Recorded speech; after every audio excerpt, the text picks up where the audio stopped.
Já passou o tempo onde os conteúdos eram vistos de forma isolada, descontextualizada da nossa vida. A física quântica demonstra pra gente que já passou o tempo onde o conhecimento era visto de forma fragmentada. A gente está em tempo de uma mudança de paradigma. E existe uma crise mundial que está conduzindo a gente para essa mudança. Você já se perguntou por que a informação é tão fragmentada? Existe um cientista, físico, ecologista e filósofo que se chama Friedrich Capra. Esse cara é autor de alguns best-sellers, como O Tao da Física. Ele tem esse livro que se chama O Ponto de Mutação.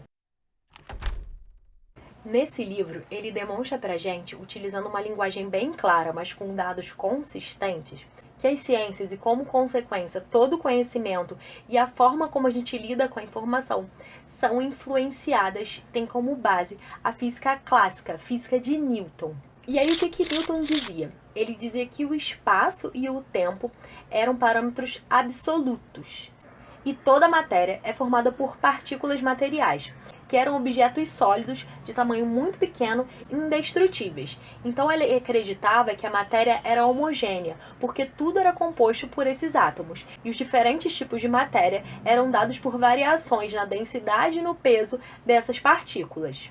Por conta dessa descrição de natureza, que na verdade é uma explicação de como que o universo se organiza, a ciência clássica utiliza um método cartesiano em todas as suas etapas. Isso significa que eu divido o que eu quero explicar, e o universo e a natureza, em partes. E aí eu olho essas partes como se fosse uma máquina que contém peças e que essas engrenagens vão trabalhar para funcionar. Então eu tenho que entender quem são as peças e como que eles se articulam. Essa é a visão, a contribuição da física clássica do Newton, e que embasa praticamente toda a nossa ciência até os dias de hoje. Então a natureza é vista como uma máquina. Isso justifica alguns comportamentos, como ela pode ser totalmente desconhecida, ela deve ser dominada e explorada. O ser humano tem total capacidade de conhecer a verdade absoluta sobre a natureza. Tudo isso a gente sabe que não é verdade. A física avançou nesse sentido. O início da física moderna foi marcado pela extraordinária proeza intelectual de um homem, Albert Einstein. Einstein criou uma nova era. De acordo com essa teoria, o tempo e o espaço são relativos, ou seja, não são fixos, como Newton dizia. E a unidade básica do universo, as partículas, na verdade não são coisas. Quando a gente penetra em nível subatômico na nossa matéria, na verdade o que a gente encontra quando a gente chega lá é um grande nada. Por quê? Na verdade, não existem elementos básicos isolados e indestrutíveis, como dizia Newton. Na verdade, o que existe é uma teia de relações conectadas com o todo. Então está tudo interconectado. A separação que a gente faz de uma coisa e outra, de uma pessoa e outra, na verdade é uma separação criada pela nossa mente para tentar entender o que está sendo observado. Então, tudo é construção da nossa mente, de acordo com a teoria quântica. Então o mundo não tem elementos isolados, peças de um quebra-cabeça que a gente vai juntar para tentar entender aí um processo maior, fixo e imutável.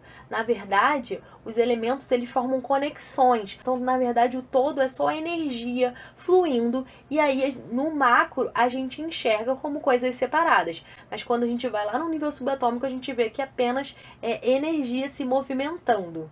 Então a gente junta esse universo descrito por Newton, cartesiano, fragmentado, com a supervalorização do conhecimento racional, e a gente tem um background intelectual para a produção de conhecimento que se expandiu aí no século XVIII, na época do Iluminismo, de forma expressiva e embasa toda a nossa cultura atual. Você quase obrigatoriamente pensa dessa forma, vê o mundo dessa forma, lida com a informação desta forma. E isso vai influenciar em diversos aspectos da nossa sociedade. John Locke, por exemplo, fez uma concepção atomicista, ou seja, com base em divisões de estruturas, essa fragmentação da sociedade. E aí, qual a consequência disso? Quando você entende uma sociedade Em termos de indivíduos isolados e independentes, você cria uma noção de individualismo.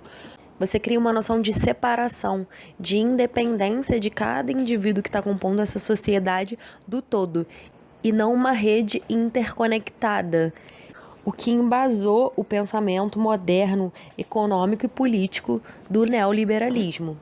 Além disso, quando você fragmenta e você separa essa sociedade, você cria estratos e, consequentemente, hierarquias nessa sociedade, com papéis determinados para cada um desses estratos.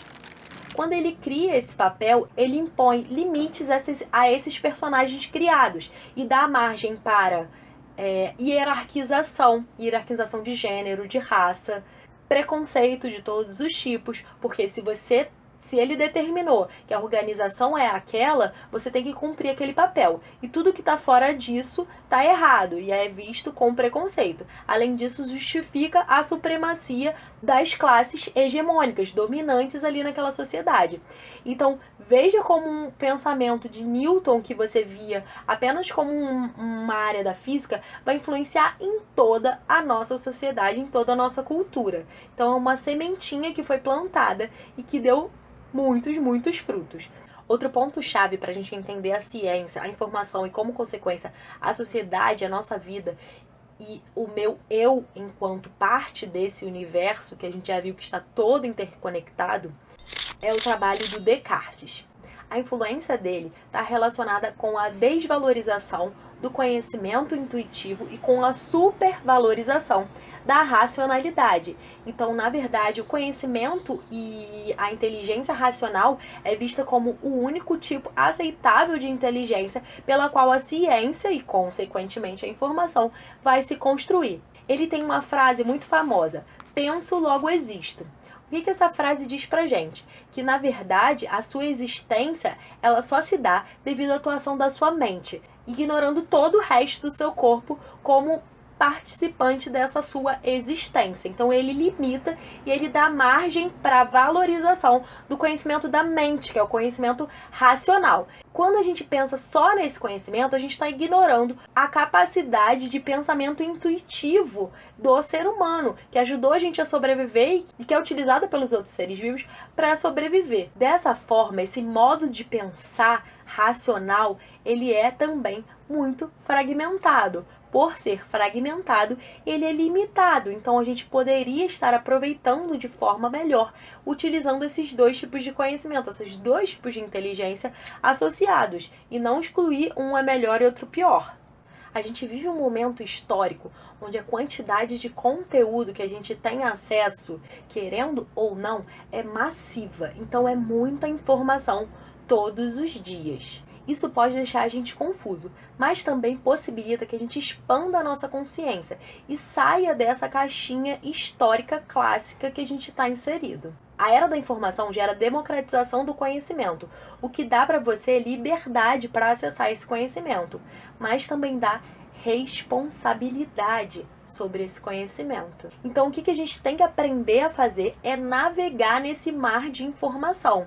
Então, o que você tem que se perguntar é: quais informações são úteis para mim nesse momento? O que eu vou fazer com essa informação que eu adquiri? E qual a relação disso que eu aprendi, dessa informação, com o todo? Pois está tudo conectado. Para conseguir passar bem por esse processo, para navegar bem nesse mar, duas coisas são fundamentais. Primeiro é a leitura ativa, profunda. Então, não leiam apenas um pedaço, uma parte de uma coisa ou só o primeiro parágrafo. Leiam ativamente. Então, se você se interessar por um assunto, você pesquisa todas as fontes e se aprofunde nisso, porque a gente vive uma era da superficialidade dos conhecimentos. Então, todo mundo sabe de tudo, mas ninguém sabe profundamente de nada, o que dá margem para muito erro. Além disso, a gente precisa de muito senso crítico. É fundamental para a gente conseguir analisar a informação que está chegando para a gente e não sair acreditando em qualquer coisa. Então a gente precisa ter uma consciência ativa, atenta e plena para conseguir passar por essa crise da melhor forma possível. Nesse contexto, o papel do professor é mediar o processo de aprendizagem. Com o livre acesso à informação, o professor deixa de ter um papel de transmissor de conteúdo para mediador desse aprendizado. Então, ele vai auxiliar o aluno como navegar nesse mar de informação sem ficar completamente perdido. Então, o meu objetivo com esse canal é passar para vocês uma visão da biologia de forma menos fragmentada possível e mais interconectada com o todo, com a nossa vida, com o que está à nossa volta, com o nosso corpo, botando uma contextualização nesses conceitos. Isso vai ser um grande desafio para mim, porque eu vou estar rompendo com todo o padrão da minha forma de pensar e como eu lido com a informação, como eu aprendi a informação na universidade ao longo de toda a minha vida. Então vai ser um desafio, mas eu tô topando e espero que você venha comigo nessa. Se você gostou dessa proposta, não se esqueça de se inscrever aqui no canal, curtir os vídeos e compartilhar com seus amigos. Tchau, tchau!